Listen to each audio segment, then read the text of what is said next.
The architecture of emergent deception. Why false conspiracies seem so well organized. Introduction. The illusion of design. When confronted with systematic deception that spans continents and centuries, the human mind searches for a mastermind.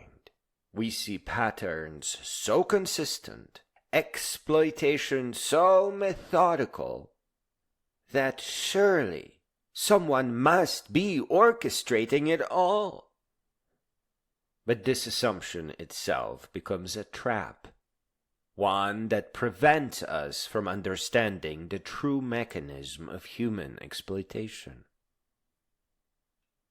The conspiracy does exist, but not as you imagine it.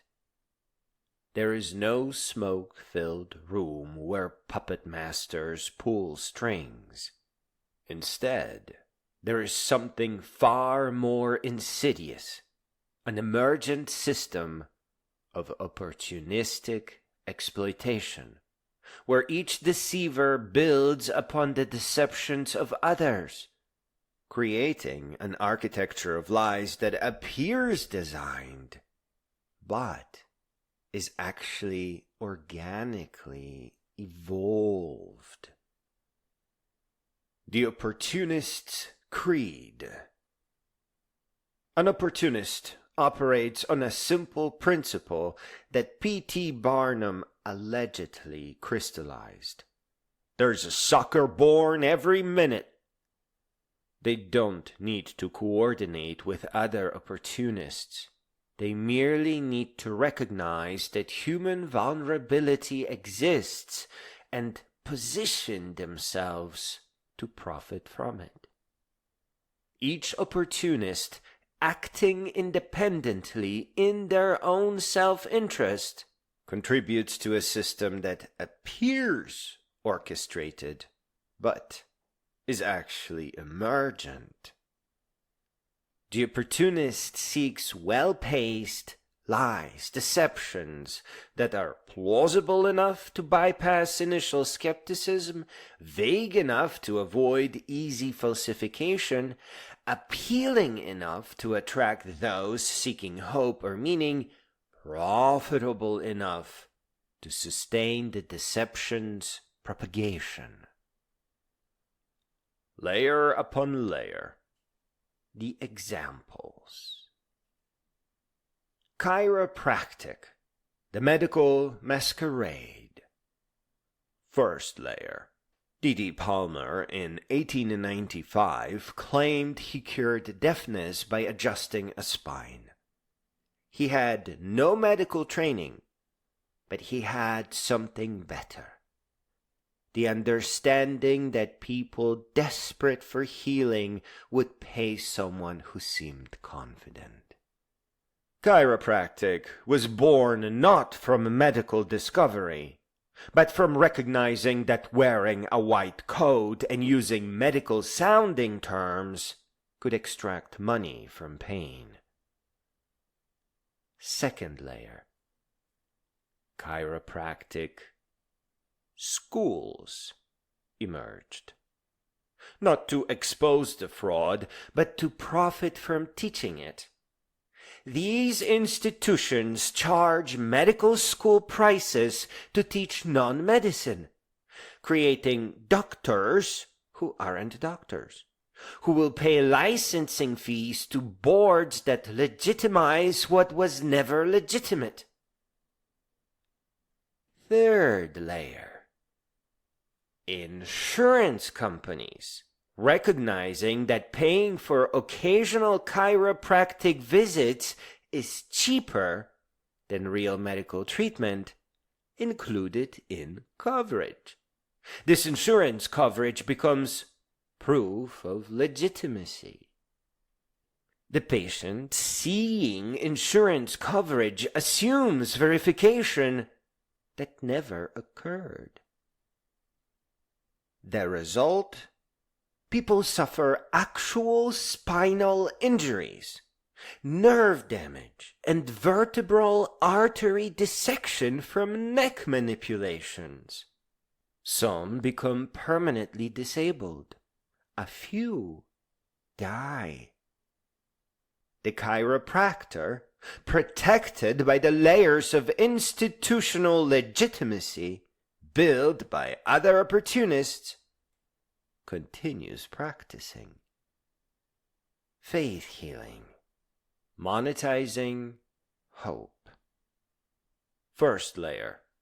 The faith healer recognizes that desperate people will interpret any coincidence as divine intervention. They only need to create a theatrical environment where emotions overwhelm reasoning. Loud music, crowd psychology, selective presentation of successes. The formula is consistent because it works. Second layer. Television networks. Recognizing the advertising revenue from devoted audiences, broadcast these spectacles. They're not co-conspirators. They're opportunists who profit from others' deception. The broadcast itself becomes validation. Surely it wouldn't be on television if it were fake. Third layer. Product sales emerge. Holy water, blessed cloths, prayer oils. Each new opportunist adds their own extraction mechanism. Books about faith healing, conferences about divine health, certification programs for faith healers. Each participant profits from and reinforces the others. The result: parents withhold insulin from diabetic children, believing prayer will suffice. Cancer patients abandon chemotherapy for laying on of hands. These preventable deaths don't stop the system, because each opportunist can blame the victim's lack of faith rather than the fundamental deception. Cold reading. The information harvest. First layer. The cold reader learns that humans will remember hits and forget misses. That vague statements feel personally specific. That people desperately want to believe someone understands them. I'm sensing someone whose name starts with J or M covers enormous statistical ground. But the grieving daughter who lost her mother, Margaret, hears divine knowledge. Second layer. Schools teach cold reading as psychic development. Books codify the techniques while pretending to reveal spiritual truths. Each teacher profits from creating more cold readers who will need continuing education, advanced courses, certification renewals, and more books. Third layer. Digital integration. Cold readers now harvest social media before sessions. That mysterious knowledge about your deceased pet comes from your Facebook posts. Dating sites become research databases. The technology amplifies the deception while making it way harder to detect. The mathematics destroy any claim of authenticity. If you say someone born in May, you have a 1 in 12 chance. If you add who had heart problems, the leading cause of death, your odds improve dramatically. 3 such specific statements, and someone in a room of 30 will be convinced you're psychic. Spiritual seances. The Houdini revelation. First layer. Victorian seances emerged when opportunists realized that darkness, suggestion, and grief create perfect conditions for deception. Knock on wood and call it spirits. Move a table with your knee and claim otherworldly presence. Second layer. When Harry Houdini's mother died, he desperately sought genuine contact, if possible. As a magician, he knew every trick, every deception. He found only frauds. His crusade exposed medium after medium, showing how ectoplasm was cheesecloth, how spirit voices were ventriloquism, how levitation was hidden wires. Third layer. Modern seances adapted. They incorporated technology, electronic voice phenomena, infrared spirit photography, electromagnetic field detectors that react to cell phones but are claimed to detect ghosts.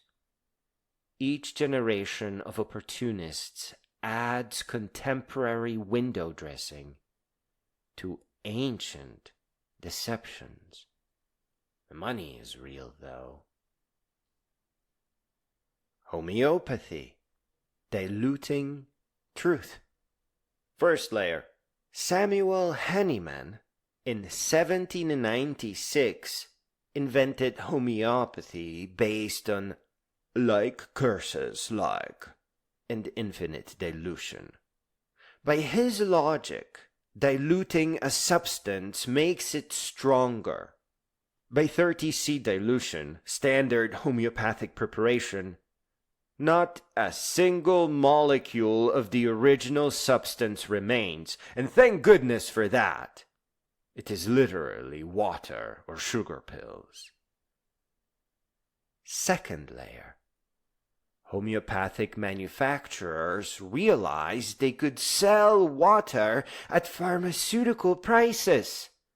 Yeah, when I was a teenager, I bought a homeopathic acne cleanser at the local pharmacy.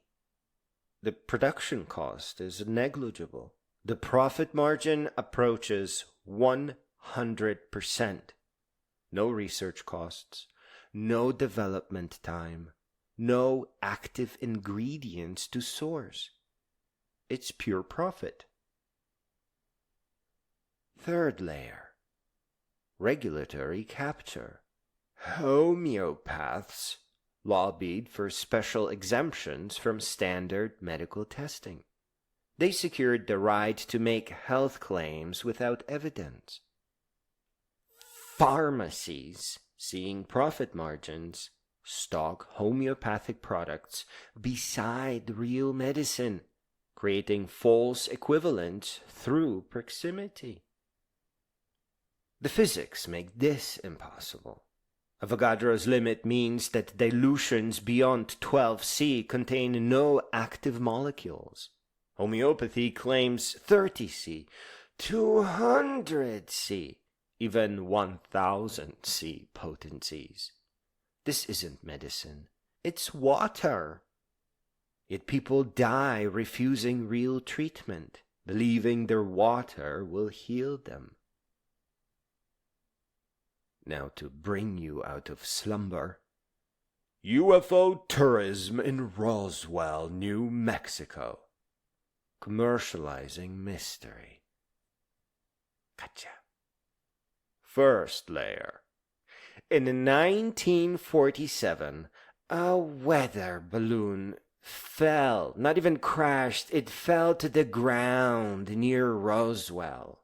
The military's initial confusion and subsequent secrecy, it was classified equipment, maybe, created a mystery. Opportunists recognized that mystery sells better than mundane truth. Second layer. The town of Roswell, economically struggling, realized UFO tourism could revive their economy.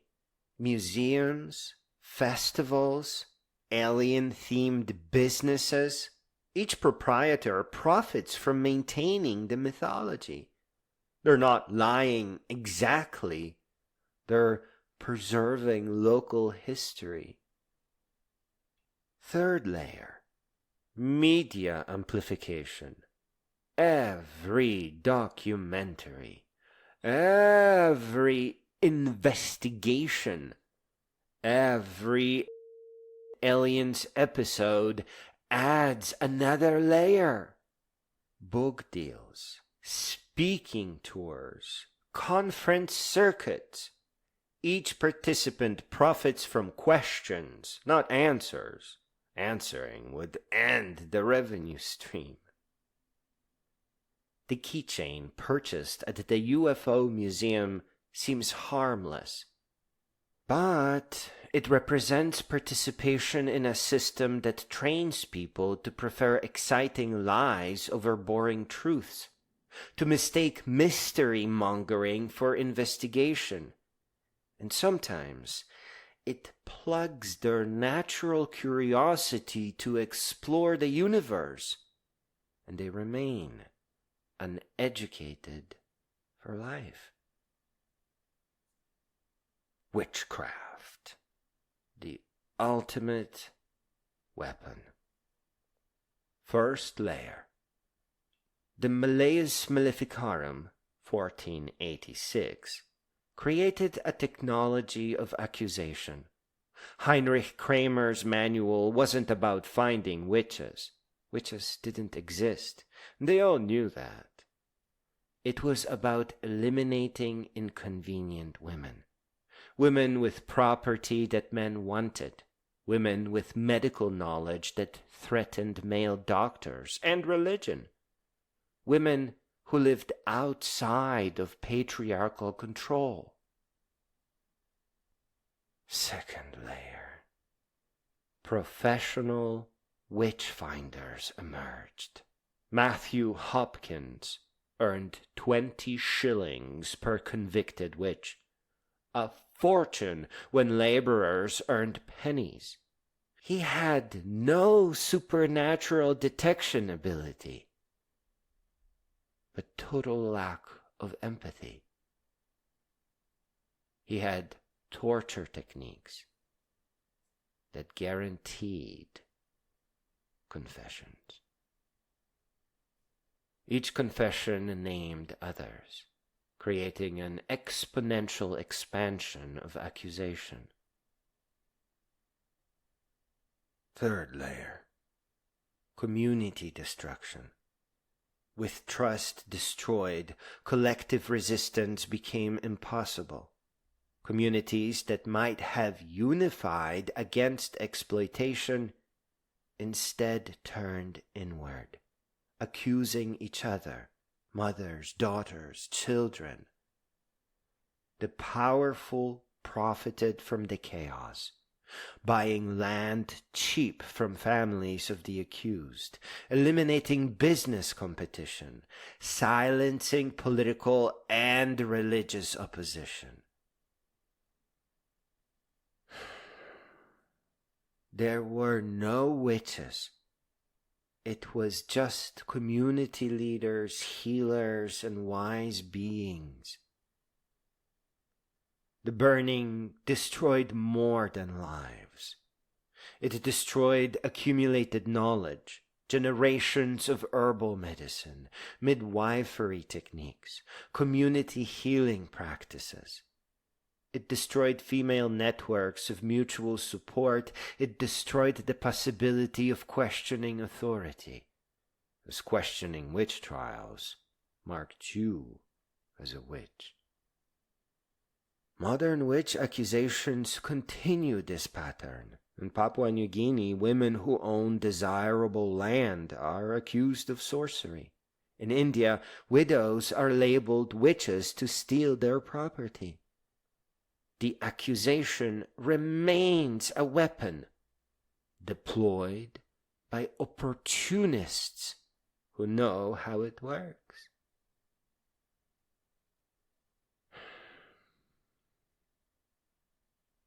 The mechanism of emergence. These systems share characteristics that reveal the underlying mechanism. No central planning required. Each opportunist acts independently, yet their actions create coherent seeming systems.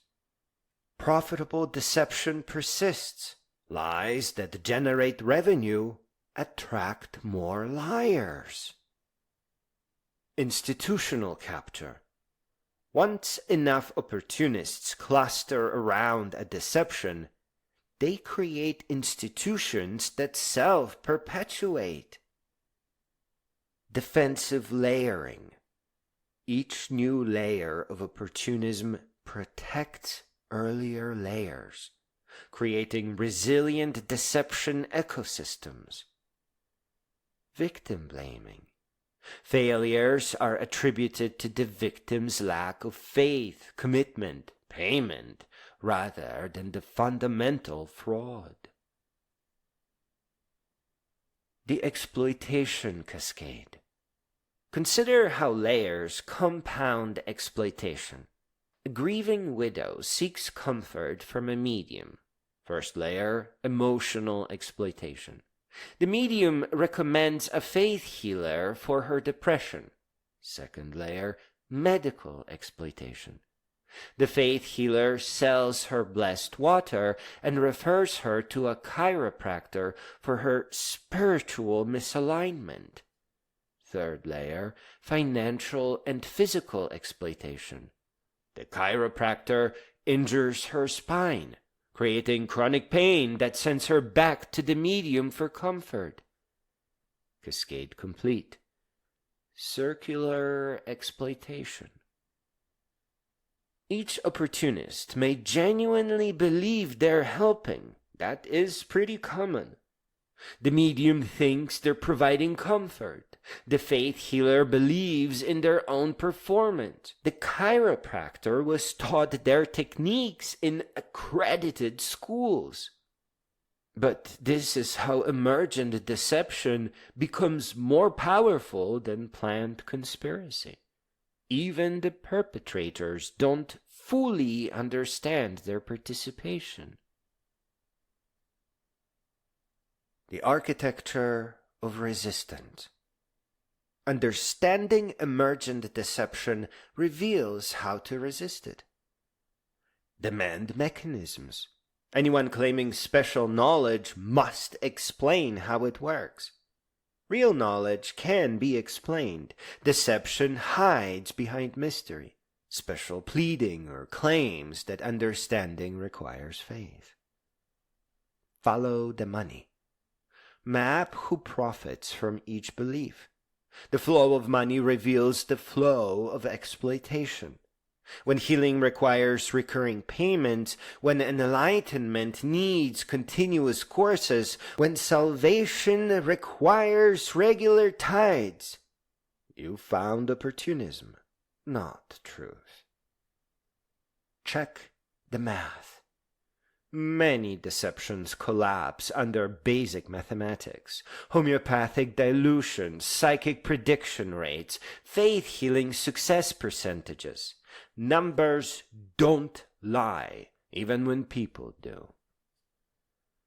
Trace the history. How did this practice begin? Who invented it? What were they selling? Most deceptions have origin stories that reveal their manufactured nature. Observe the ecosystem. Count the layers of exploitation.